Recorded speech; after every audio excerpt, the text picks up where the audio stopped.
Hello everybody, Andrew Blake from the digitalaudiomanual.com. Today we move on to part 4 of our Dolby Atmos observations in both Cubase and Wavelab. So today we are going to approach the subject of effects, trying to get them onto our objects and also into the bed. Previously, before this video, if you tried to do any research on your own of this subject, in general it's hard to find anybody really talking about this. And the few that are will usually go into a demonstration of a specialized plugin or effect. Usually it's costly. The question that perplexed me is that I wanted to know, can I use just my regular stock plugins that come with Cubase in this Dolby Atmos environment? I really wasn't interested in going off and purchasing a number of new plugins for the job. I wanted to just use what I've always used in my stereo recordings, but I wanted to experience the expansive sound that the Dolby Atmos environment allows us to hear. I hit more than a few walls in that journey because I wasn't getting any kind of clear explanation one way or another on how to actually implement using standard stock plugins in this Dolby Atmos situation. But as usual, I have uncovered a number of different approaches, and here I am to share them with you. Let me start by demonstrating this. Let's say we take our typical sound that we've been kind of using, this hi-hat sound, and I open up the channel and the panner, and I move the sounds around. Immediately in this binaural environment, I can hear the sounds moving around. Let's say I want to add a simple reverb to that sound. Let's say we do it the way we might do it in our regular stereo situation. I'm going to come over to the inserts, type in reverb, and let's just go with a simple RoomWorks SE. And if I play that, we can immediately hear that the reverb has been added to the sound. So far, so good. Let's open up the panner and move the sound around. And what you will observe, if you're wearing headphones so you can actually hear a binaural demonstration, is that the reverb is following the sound. In other words, instead of the hi-hat moving around in some kind of spatial environment, moving left, moving right, forward, backward, whatever space we want to occupy, instead of just bouncing around in that reverb, the reverb actually moves right along with the object.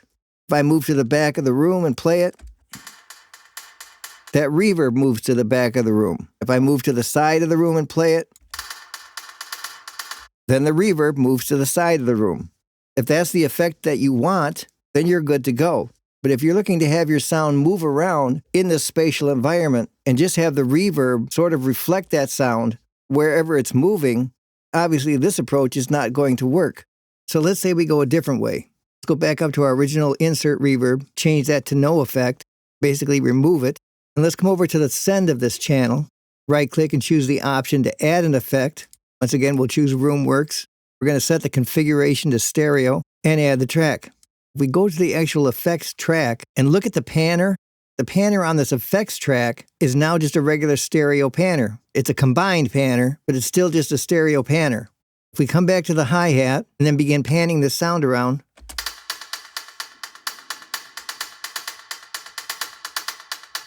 we can hear that we now successfully can move this around and the reverb stays separate in its own space.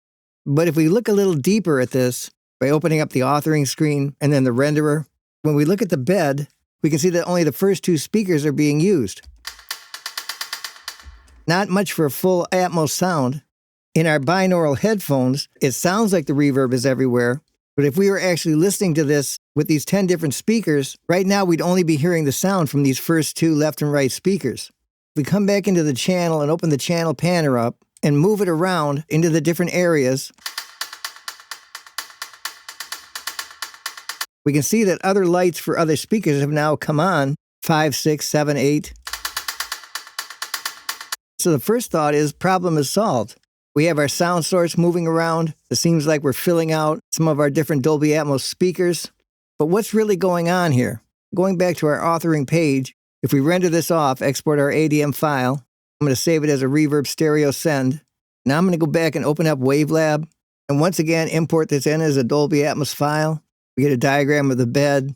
We can definitely see that something is going on different channels. If I play this, we can hear some reverb on here.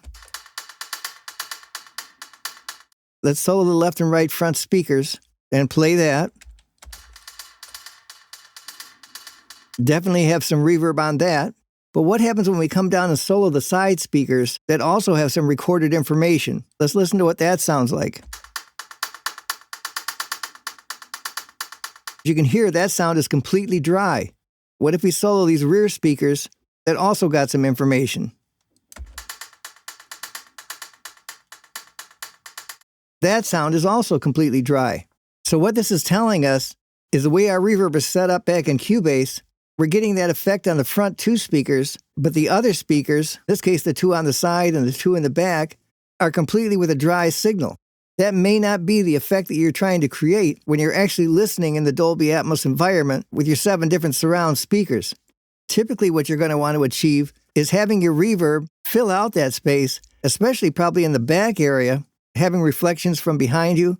So if the only area that the reverb is covering is just your front two left and right speakers, but all the rest of your sounds are coming out completely dry from the other speakers, once again, I don't think we've really accomplished fully utilizing our stock plugins in a Dolby Atmos environment. Right now, this hi-hat is in the bed. Let's bring it out of the bed and make it a separate object. Create a new object, assign it to this hi-hat. Once again, we can see these objects have moved out of the bed. And now if we mute the object, then we can still hear that reverb in the bed. And if we mute the bed, we hear our completely dry hi-hat. And if we open up the panner for the hi-hat and move it around a little bit, we can see at this point, no other objects in the bed light up. So we only have the sound of the reverb on the first two speakers. So what is our solution? What can we possibly do to get our reverb effect to cover some of these other speakers? We go back to our reverb channel, which is still set as a basic stereo channel, the main outputs being routed to the standard bed.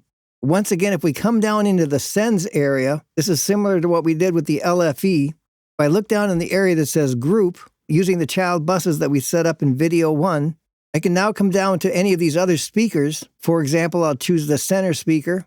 And if I turn that on, look what happens to the center speaker, this number 3 sphere in the standard bed.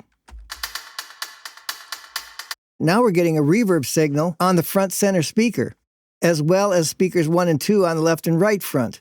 Let's go a little further. If I repeat the same steps, come down to the group, we're not going to choose the LFE. We know that's a special speaker onto its own. Let's choose the left surround speaker, turn that on, and once again, number 5 is coming on.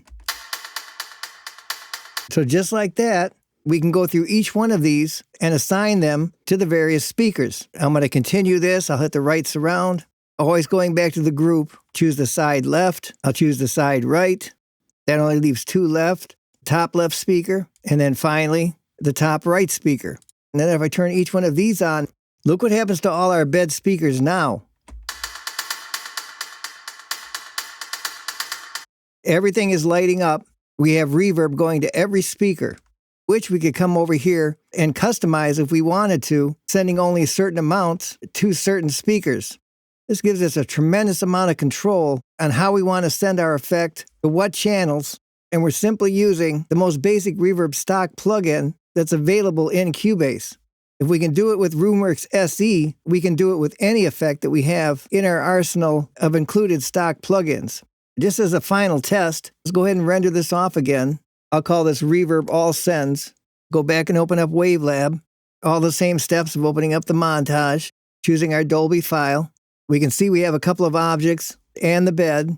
Continue on. And look at all the information we have now. We have things lighting up everywhere. If we play it, it sounds just like we had.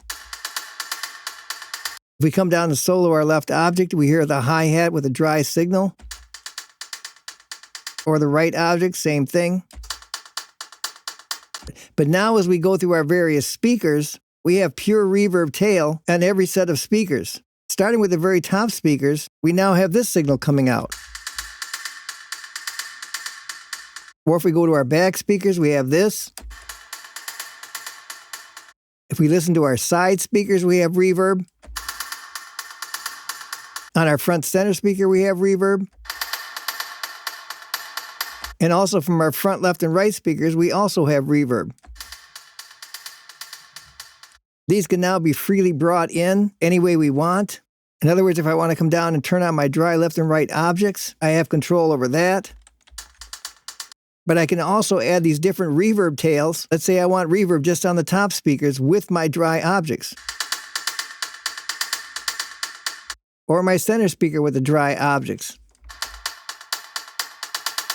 So now we have complete control of the wet signal, the dry signal, what speakers we send them to, and everything is being done with the simplest of the stock plugins that we already have, no extra purchases necessary.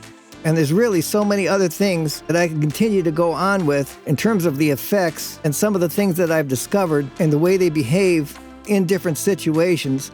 I can take this much further, showing you how to actually take your created tracks and bringing them into the Dolby Atmos project, moving them around in different spatial environments, how to take it through to the mastering phase. There's just so many things we can continue with, but I'm just not really sure at this point how much further I want to go. If you have an interest, please feel free to leave it in the comments, and I will certainly consider it.